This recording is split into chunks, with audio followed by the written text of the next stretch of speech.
Ever feel like someone hit the snooze button on your brain, like 5 times?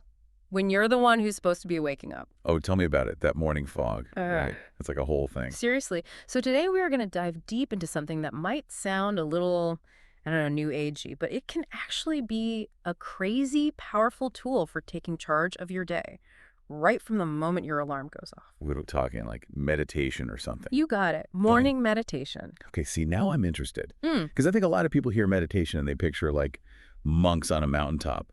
But we're talking about real, tangible benefits that are backed by science. Exactly, like literally backed by research studies. In fact, one of the studies we looked at found that just 8 weeks of mindfulness meditation led to, get this, a significant increase in something called attentional blink. Attentional blink.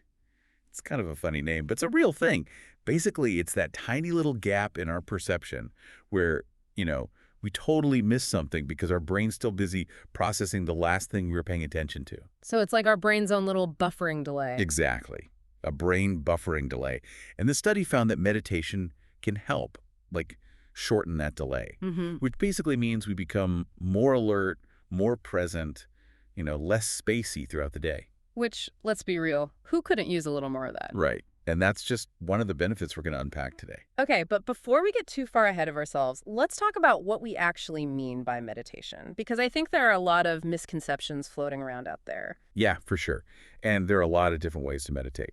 For today's deep dive, we're going to be focusing on something called mindfulness meditation. Mindfulness meditation. Okay, I like the sound of that already. So what is it exactly? Well, think of it like strength training, but for your mind. It's about building those mental muscles of focus and awareness so you can be more present, more in control of your own thoughts. Mental strength training, I'm into it. It's a game changer. Yeah. And what better time to flex those mental muscles than first thing in the morning, before the chaos of the day really sets in. Totally.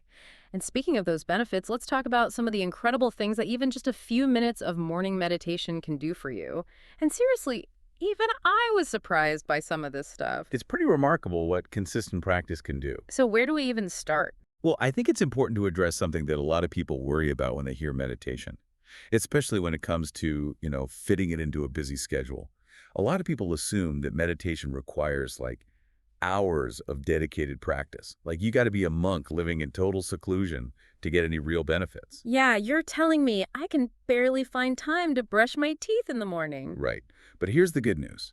The research actually shows that even just 5 to 10 minutes of daily practice can make a noticeable difference. Wait, seriously? Just 5 minutes? 5 minutes. That's Yeah. all it takes. It's about consistency over quantity, especially when you're first starting out. Okay, 5 minutes, even I can handle that. But let's be real. What about those of us who, find silence a little too, well, silent? You're talking about the mental squirrels. They come for all of us. But we've got some tips and tricks to help with that. Mental squirrels, huh? Okay, I like that visual. So what's the secret to taming these squirrels then? How do we actually, do this meditation thing? Do we need special equipment? A meditation room? Honestly, Yeah. all you really need is a little bit of space and a willingness to, give it a try. No, seriously. Are we talking like one of those little desktop Zen gardens? Or maybe some calming incense? Those things can be nice, but they're definitely not required. The beauty of mindfulness meditation is you can do it practically anywhere. The key is really just finding a spot where you can comfortably tune out distractions for a few minutes. Got it. So basically, any place I can silence my phone and ignore the outside world without feeling too guilty about it. Exactly.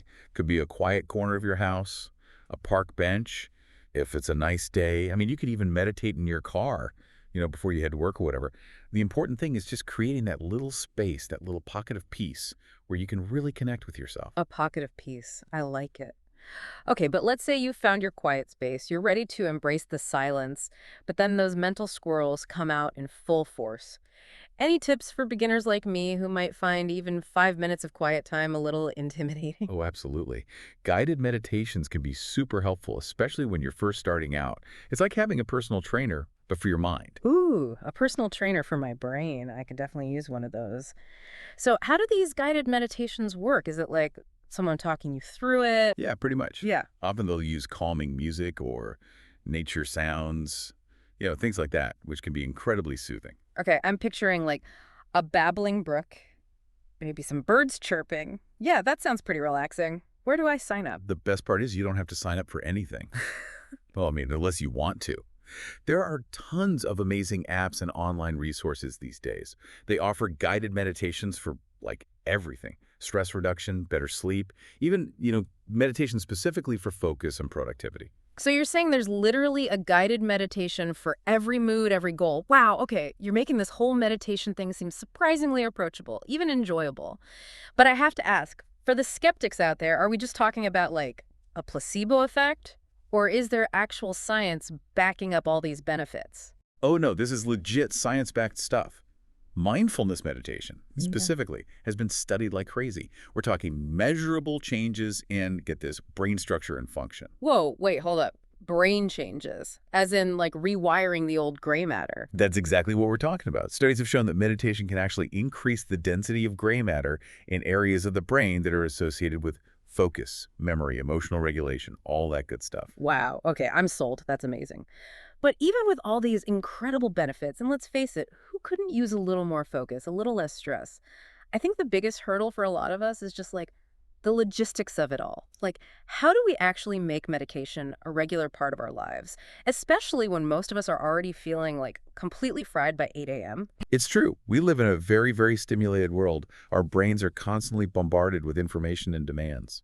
So how do we like escape the overstimulation matrix? How do we actually make meditation, a regular thing, especially when it already feels like our brains are running on fumes before we even finish our morning coffee? Right. I wish I had a magic formula for that, but the truth is, finding a sustainable meditation routine, it's personal. You got to figure out what works for you. Okay, no magic formula, got it. But there's got to be like some evidence-based strategies out there, right? Uh-huh. Something to get us started. Absolutely. And one of the most helpful things, honestly, is to kind of shift your perspective on it. Stop thinking of it as another thing you have to do, another item on your to-do list. Instead, try to view it as self-care. Ooh, I like that. Self-care versus chore. Because honestly, these days, even 5 minutes of quiet time feels like a luxury. Exactly. And that's the thing. It's about reframing those 5 minutes. Instead of thinking, ugh, I'm losing 5 minutes of my day, think of it as an investment.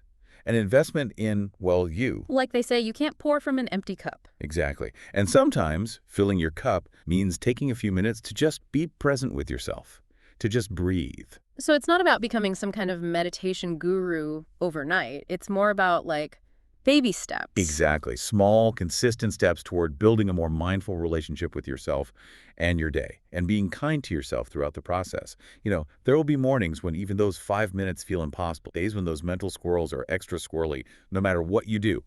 And that's okay. Just keep coming back to it.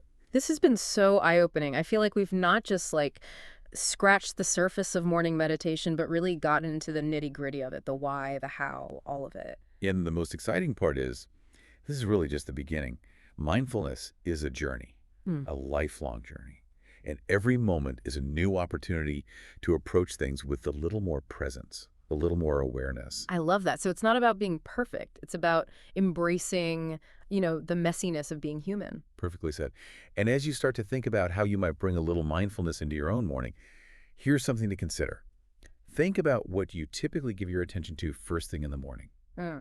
How do you think shifting that focus, even just a little, might change the course of your entire day? Now, that is a powerful question and a great place for us to wrap up our deep dive today. It's like they say the way you start your day is the way you live your day.